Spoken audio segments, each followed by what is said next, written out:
Kalau dengan permohonan dan air mata aku tumpahkan belum juga terkabul, maka tunjukkan kepadaku saat ini dengan cara apa lagi bisa aku memohon.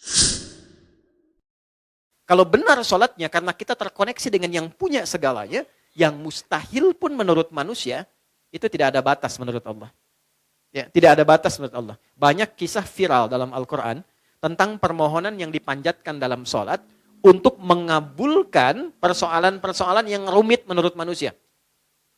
Contoh, Nabi Zakaria pernah dengar ya? Baik ya? Nabi Zakaria, istrinya namanya Eliasobat. Dalam bahasa Latin disebut Elizabeth. Elizabeth itu nama genealogi ke atasnya Eliasobat, istrinya Nabi Zakaria. Adiknya dari Hannah. Hannah itu istrinya Imran. Imran dengan Hannah menikah, kemudian mengandung Hannah, Maryam. Dalam kandungan Imran meninggal. Nanti Hannah melahirkan Maryam, Maryam nanti Bunda Maria melahirkan Isa alaihissalam. Oke. Maryam punya tempat khusus untuk ibadah, diberi nama mihrab. Salatnya di situ. Salat di situ.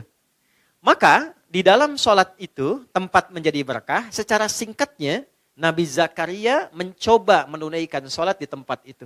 Dalam salatnya minta sama Allah berdoa. Doanya apa? Doa memohon supaya istrinya diberikan oleh Allah karunia bisa mengandung dan melahirkan keturunan. Maaf, vonisnya pada masa itu dipandang monofos dan mandul, tidak mungkin punya keturunan. Perhatikan, karena dalam sholat konektivitasnya pada Allah yang tidak punya batas dalam pemberian. Anda minta pada manusia punya keterbatasan. Maaf, pandangannya terbatas, semakin jauh tak terlihat. Pendengarannya terbatas, semakin frekuensinya tinggi atau paling rendah tidak terdengar. Akalnya pun terbatas. Maka jangan selalu semua hal harus rasional. Karena sepanjang punya sifat kemanusiaan pasti terbatas. Kenapa pendengaran terbatas, pandangan terbatas, akalnya nggak mau terbatas, itu yang salah. Oke, ketika semua terbatas, kita harus minta pada yang tidak punya batas. Tuhan, Allah. Makanya kalau mentok tuh pasti yang disebut Allah kan? Kalau mentok tuh pasti Allah. Kenapa? Karena kita sadar, fitrah kita menuntun, cuma ini yang tidak punya batas. Nah, Allah punya 90 sifat, 99 sifat pemberian. Allah punya 99 sifat pemberian disebut dengan Asmaul Husna. Quran surah 17 di ayat 110. 99 ini adalah nama khusus sesuai dengan kebutuhan kita. Jadi nggak harus semua dibaca. Butuh rizki, sebut ya Allah, ya Razak. Butuh ilmu, ya Allah, ya Alim. Punya masalah, pengen solusi, ya Allah, ya Al-Fattah. Pengen kesabaran ditambah, ya Allah, ya Sabar. 99. Qulid Allah, sebut namaku, kata Allah. Awid Ar-Rahman, kalau sedang dalam lukanya, sebut ya Rahman yang maha lembut, yang maha kasih. Engkau yang memilih aku jadi hambamu. Engkau yang mengasihiku. Ya Allah, dengan kelembutan dan kasihmu tuntaskan masalahku. Rahman. Ayyamma tad'u, tapi kalau engkau tahu, falahul asma'ul husna. Pilih nama sesuai kebutuhanmu. Maka Nabi Zakaria memilih satu nama Allah sesuai dengan sifat yang dibutuhkan. Wahhab, pemberi tanpa batas.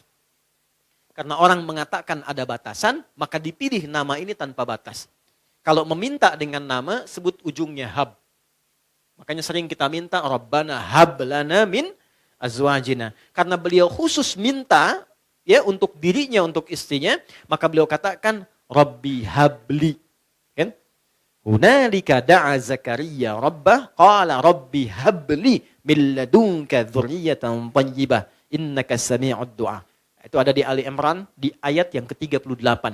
Ya Allah, mereka mengatakan dan memvonis aku dan istriku tak mungkin punya keturunan. Maka dalam sholatku ini aku terkoneksi denganmu, aku minta padamu yang tidak punya batas dalam pemberian. Ini. Apa yang terjadi? Innaka sami'ud du'a. Ya Allah, engkau pasti dengar doaku. Perhatikan kalimatnya, dalam sekali. Nanti kalau berdoa, sisipkan rasa ini. Jadi Allah tuh sangat cepat menjawab pada doa-doa yang disifati dengan rasa yang dalam. Ya Allah, engkau pasti mendengar doaku. Kalau pada yang maha mendengar tidak terkabulkan juga, kepada siapa lagi aku mesti memohon? Gitu ya? Oke? Ya Allah, engkau yang titipkan dia kepadaku. Engkau yang jadikan dia sebagai anakku. Engkau yang jadikan dia sebagai pasanganku. Engkau yang titipkan dia bukan kepada yang lain. Ya Allah, engkau yang menciptakannya. Engkau yang mengarahkannya. Maka mohon dengan segala keagungan-Mu ya Allah, jadikan kami orang-orang yang Engkau ridhai. Rubah kami menjadi lebih baik, lebih lembut, lebih damai, lebih tenang. Kalau dengan permohonan dan air mata aku tumpahkan belum juga terkabul, maka tunjukkan kepadaku saat ini dengan cara apa lagi bisa aku memohon padamu. Itu. Saya sering mengambil rasa itu dalam diri itu. Dan itu cepat, kadang-kadang belum minta sudah diberikan. Ya. Dan di Quran banyak, apa yang terjadi? Fanadatsul malaika. Kalau doanya benar, turun malaikat langsung menyampaikan. Wa huwa qa'imu yusalli fil mihrab. Sedangkan beliau masih terkoneksi dalam sholatnya. Jadi sholat, selain memberikan ketenangan, itu juga mempercepat terkabulnya doa. Doa yang bagaimana yang cepat dikabulkan? Yang didahului dengan ketenangan. Tenang dalam sholat disebut tumakninah. Makanya sholatnya jangan seperti dikejar proyek. Karena proyek sholat itu proyek akhirat, bukan dunia. Ketika teman-teman membawa sifat akhirat ke dunia, maka merendahkan akhirat dengan dunia. Itu poinnya, itu yang menjadikan doa sulit dijawab. Bawa ke urusan akhirat, tepikan dunia. Itulah